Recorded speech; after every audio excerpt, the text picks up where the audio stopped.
Hi, Charmaine from Smarter Selling. Today's topic is objections. What to do when your client has an objection.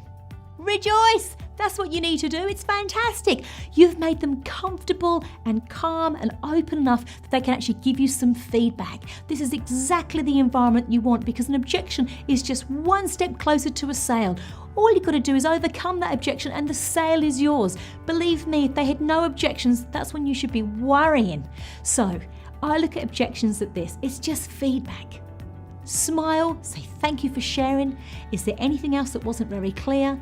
Get them to empty out all the feedback they need to give you and then go through one at a time, be next to them, either on the phone or mentally next to them or physically next to them, and cover each objection and make sure between each one that they're totally satisfied that you can look after them.